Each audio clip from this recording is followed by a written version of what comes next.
Hi Sagittarius! Kamusta? Ito po si Divine Tarot 888 para sa yung bonus reading for March and April. Kamusta kayo guys? Comment present para alam kong nanonood kayo. Tingnan natin ang energies connected sa'yo sa love life mo. Okay. Reconciliation. So, na-excite na ako kaagad nung nakita ko tong card na to. May babalik na person or babalikan ka nitong taong to. Someone from your past is returning to your life. May unfinished business kayo. Hindi pa siya nakaka-move on. Kaya gusto niya makipag-ayos sa'yo. Codependency, addictions are affecting your romantic life. Okay, so codependent kayo sa isa't isa. Ibig sabihin, parang andun yung na-attach kayo sa isa't isa and feeling niya hindi niya kaya pag wala ka. Ikaw ganun din sa kanya. So, yung nga yung nasisense ko dito na parang hindi pa talaga nakakapag-move on kasi feeling mo kailangan mo siya or feeling niya kailangan ka niya or pareho kayo. Pero, this is actually very deceitful itong energy na to kasi kaya mo naman talagang mag-isa. Feeling mo lang na kailangan mo siya pero ang totoo niyan, mas healthy para sa'yo if kaya mong maging independent. Children, your love life is being affected by children. So, maaaring may mga anak na kayo or ikaw may anak ka na at siya may anak na din siya. Or this can be someone na mas bata siya sa'yo or you feel young. Okay, meron din dito nahihiya. Yung person mo nahihiya siya sa'yo. Flirt, extend your light-hearted energy to others. Very romantic yung mga energies dito. Past life relationship, you have known each other before. Okay, soulmate mo siya or twin flame mo siya. Kaya andun yung feeling na hindi mo maipaliwanag pero na-attract kayo sa isa't isa. Okay. Passion. Allow your heart and soul to sing with joy. So, ito na naman. This is about attraction. Okay. Ito pa. Romantic. Oh my gosh! Romantic feelings. Your feelings are real and worth exploring. Alam mo, Saj, sobrang na-attract sa'yo itong taong to. Malandi siya, no? Pero, tingnan natin kung loyal ba siya sa'yo. Yun kasi yung tanong dito Actually, sa nakita ko, ando naman yung loyalty. Kaso lang mukhang nagkaroon siya ng temptation. Kaya andito yung codependency card. Kasi feeling niya kasi kailangan niya ng someone na magpapasaya sa kanya. So, pero tingnan natin. Gamitin ko itong Romance and Love Oracle. Ano pa ba mga energies? Papunta ngayon sa'yo. Closure. Not all connections are meant to be. Accept closure. Okay, so nagkaroon na ng ending pero hindi pa rin makamove on yung isa. Anticipation, embrace the sweet anticipation of love's arrival in your life. It's coming. Together, find joy in the simple pleasures of just being together. Okay. Settling, avoid settling for less than you deserve in love. Grabe naman to. So, nagkaroon ng ending pero babalik itong person na to. At sa pagbabalik niya, parang ayaw mo na Kasi iniisip mo, kung babalik sa buhay mo itong taong to, same lang din naman yung mangyayari. Alam mo na kung ano yung ugali niya, kilala mo na siya. Oo, mukhang mahal mo nga siya. True love, a deep and enduring connection going beyond superficial attraction. So, mahal mo siya, kaso lang hindi ito yung klase ng relationship na hanap mo. Ibig sabihin, may ugali itong person na to na hindi mo nagugustuhan. Kaya, feeling mo, hindi ka magiging fulfilled. Although, andun nga yung attraction, yung chemistry. Baka kasi sobrang compatible kayo nitong taong to. Pero, ayun, ito yun. Unseen. Love can be blind. Ensure you're not overlooking red flags. Kasi ito talaga yung dahilan May mga red flags. May iba siyang karelasyon or merong pinagseselosan. Okay? Ang nakita ko kasi dito, parang walang proof na niloko kanya. Pero, hindi ka naman niya maluloko Kasi nararamdaman mo. Okay, nararamdaman mo pag hindi siya faithful sa'yo or may iba siyang kausap. So, malakas kasi talaga ang intuition ng babae. Yan yung tinatawag na divine feminine energy. Kahit hindi mo nakakita, alam mo, ramdam mo yon. Alone time, spend some time alone. Oh, by the way, nasabi ko lang na babae, pero pwede to sa kahit anong gender itong reading na to. Okay? Yun lang yung nasaga ko kanina na merong energy ng divine feminine at ibig sabihin malakas ang intuition mo, ramdam mo kung loyal ba siya sa'yo or kung hindi ba siya loyal sa'yo. Also, general reading din to guys, kaya hindi po sa lahat magre-resonate. So, alone time, spend some time alone, it will help you gain clarity on your relationship. Okay, mag-isa ka at natatauhan ka. Naliliwanagan ka. Samantala, itong person naman na ito, kung kailan ka nawala sa buhay niya, saka naman siya natatauhan na kailangan kanya, gusto kanyang makita at makasama. The X, healing from past, heartbreak takes time, be patient with yourself. Again, hindi pa nga kasi nakaka-move on itong taong to. Wedding, oh my gosh, take your relationship to the next level, one step at a time. Parang gusto kong sabihin sa'yo na itong person na to na hindi ka pwedeng magwalay kasi kayo ang nakatadhana na magkatuluyan. Yung ibig sa inyo ay literal na ikinasal kayo sa taong to. Kaya hindi pwedeng basta-basta lang sumuko sa relationship nyo, di ba? Yung iba naman, hindi naman ikinasal pero alam niya kasi sa sarili niya na magiging healthy yung relationship ninyo or yung connection ninyo at dadating sa point na ikakasal kayo. Okay, pero kasi kahit sabihin na natin na oo, posible nga kayo yung magkatuluyan, pero na-broken na kasi yung trust eh. Yan kasi yung problem. Baggage, emotional baggage can weigh down the relationships, unpack it. So, ito na nga yung nangyayari. Committed kayo sa isa't isa, yung iba ikinasal na. Tapos, niloko ka pa. Marami siyang itinagong sikreto. Kaya andito yung unseen. So, wala kang proof kasi hindi mo nakita. Pero, alam mo din naman. Ramdam mo naman. So, emotional baggage. Ibig sabihin, nasira talaga yung relationship dahil dito sa panglolokong ginawa niya or dahil sa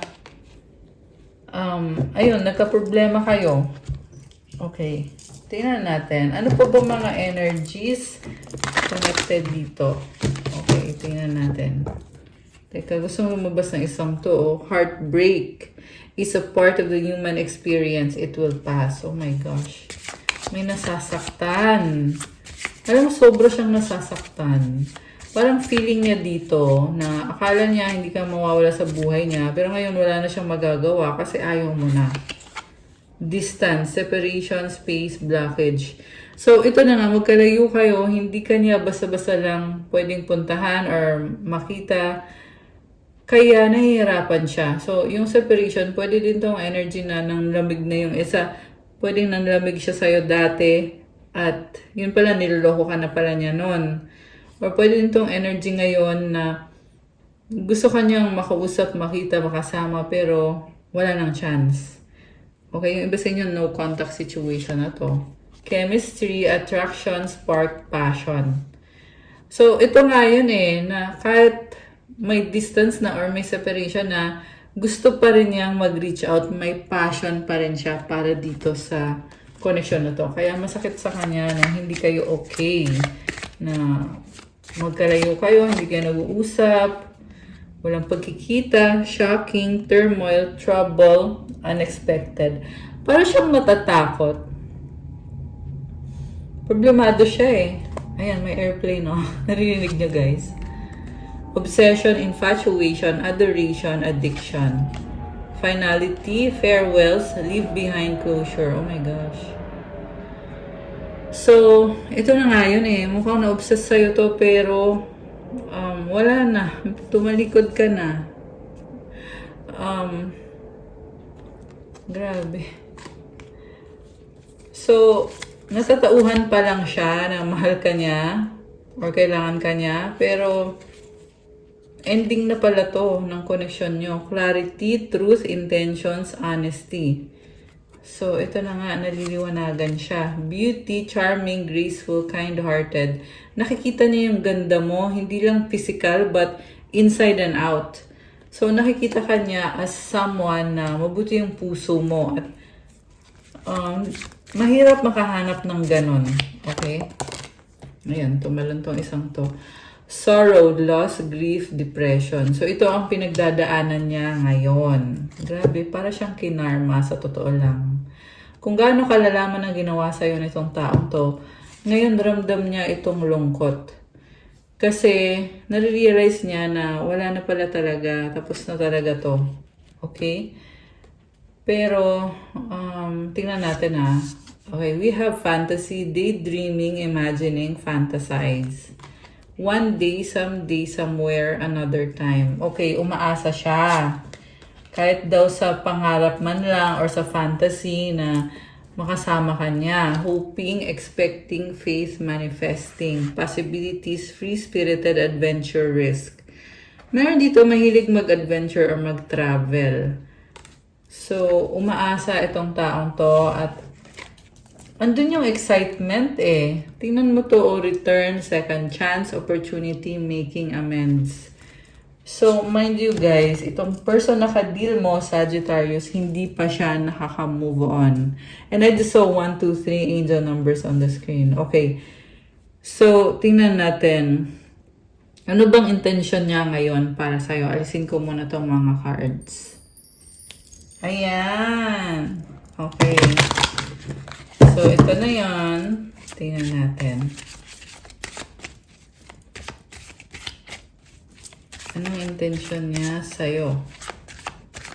Intention ng person ni Sag. Okay.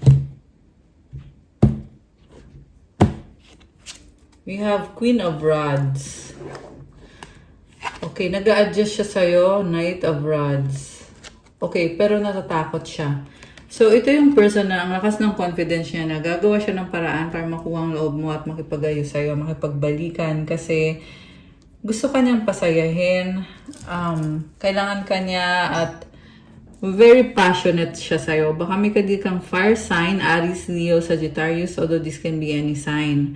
Yung nga lang yung problem dito kasi natatakot siya, so medyo may doubt siya kasi iniisip niya na andyan siya para sa'yo, ibibigay niya yung best niya. Pero what if hindi mo siya tanggapin or baka may iba ka or baka hindi mag-workout. So, yun yung ilan sa mga doubts niya. So, sa bottom of the deck is the Ten of Pentacles. Uy, this is money, legacy, King of Rods. So, alam mo may family dito. Okay. Pwedeng nakikita ka kasi niya bilang family. And again, very passionate kasi siya sa'yo. So, ang hirap sa kanya na bitawan ng basta-basta itong connection na to. 6 of Cups, 3 of Cups. Okay, may nakita kong mga bata. Alam mo, baka may iba tong pamilya. So, hindi to salat magre-resonate ako eh. Pero may nakita kasi ako dito. Tingnan mo, ayan o, may 3 babae. At ito, mga bata. So, yeah. Merong mga bata. Okay? Yung iba naman sa inyo ay kayo mismo may anak kayo pero may iba pa siyang ini-entertain. Mataas kasing ambisyon nitong person na to eh. So, pero ngayon ikaw yung gusto niya. Okay? So, sabihin na natin na nagkaanak siya sa iba or nagkaroon siya ng iba. Pero ngayon ikaw kasi yung gusto niyang makasama. Yun nga lang, medyo may ugali din siya na inconsistent siya. So, definitely gustong bumalik nitong taong to ngayon sa buhay mo.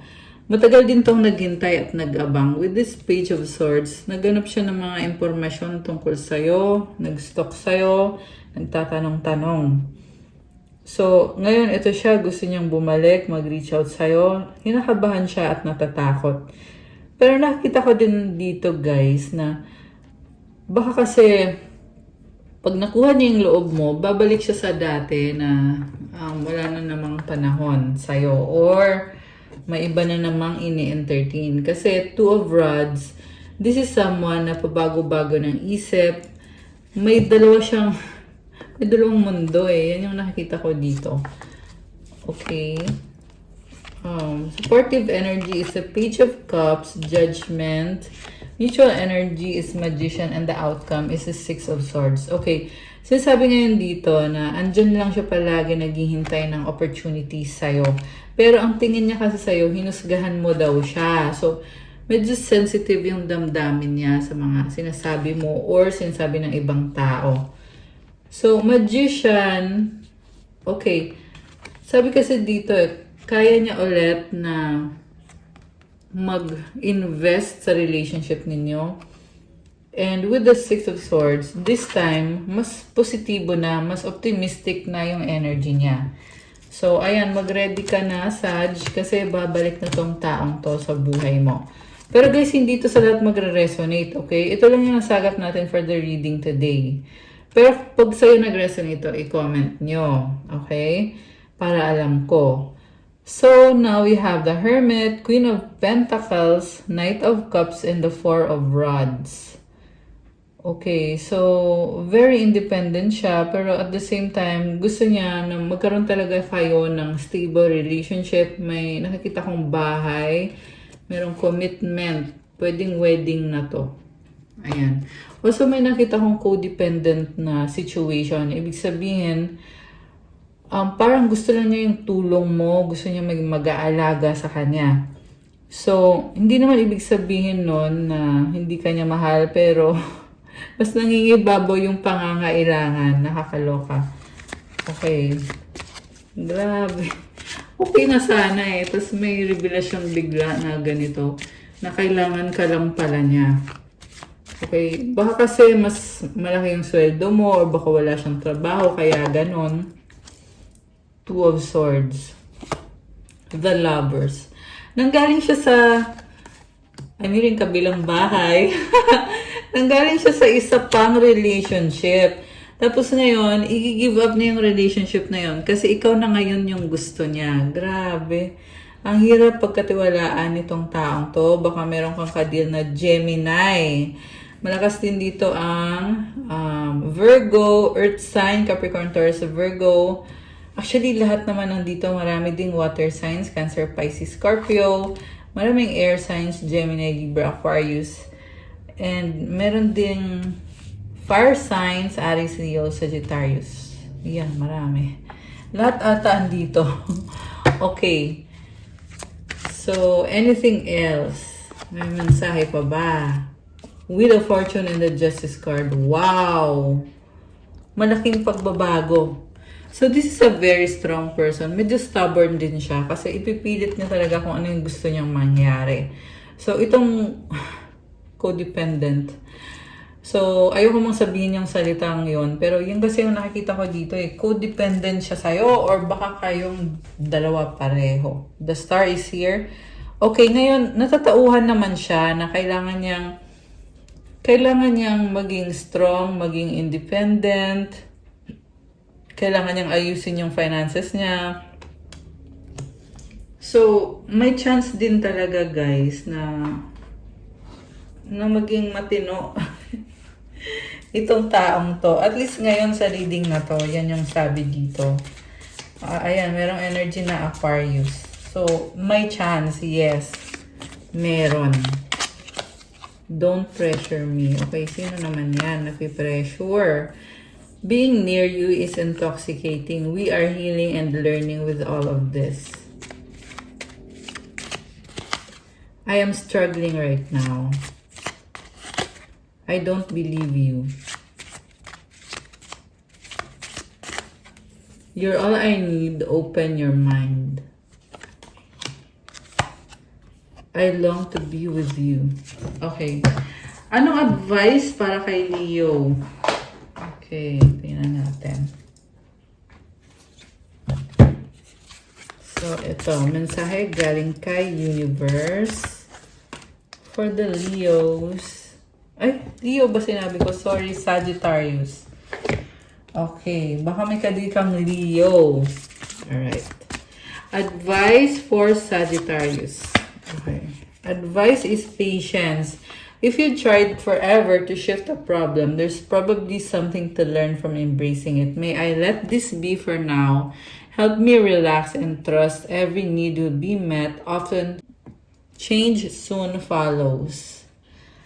So, gusto din lumabas ng isang card na to. Challenges, unbearable situations throw you directly into God's arms if you're open. Please take over divine and guide the right actions. Please take this burden and show me your will. So, pinapabalik ka kay God, habaan na yung pasensya mo kasi mukhang merong tinuturong lesson para sa'yo na nahihirapan ka man sa sitwasyon mo.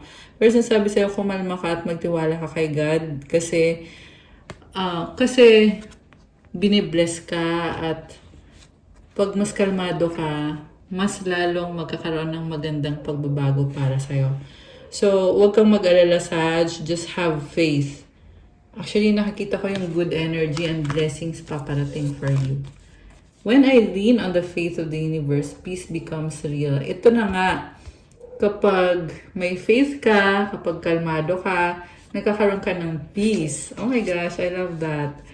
And the last one, the moment I embrace my peace within and surrender the outcome is the moment that the universe can truly get to work. So, ayan, peace ulit.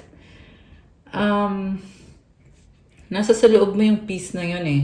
So, embrace mo yan at surrender mo na. Si God na ang bahala sa'yo. Tutulungan ka at i-bless ka. Ayan. Okay, guys. That's all for your bonus reading, Sagittarius. Please like, comment, subscribe, hit the notification bell, comment nyo kung nag-resonate ba to or kung ilang percent lang ba nag-resonate. Kung kailangan nyo ng gabay, pwede kayong magpa-private reading. Message nyo ako sa Viber or sa WhatsApp. Nasa description box po yung contact details ko. I-click nyo po dyan. And check out my Instagram if you want to start your crystals journey. May mga crystal bracelets po with rituals, prayers, and mantras na talagang tutulong sa'yo at pang lifetime mo na to, guys. So, blessed with specific intentions para sa'yo. Let me know, pwede kayong magpa-private reading and then pwede akong mag-recommend sa inyo kung ano yung crystal base sa birthday mo tsaka sa kung ano yung situation mo na ipapa-reading mo. Siyempre, merong specialized na rituals and intentions na ilalagay doon sa crystal bracelet. So, ayan. Again, punta kayo dun sa Instagram ko, Pinay Angel Tarot. Yan yung dati ko pang pangalan sa YouTube. So, that's all, Sagittarius. I love you guys. God bless you all. Stay safe and see you soon. Bye!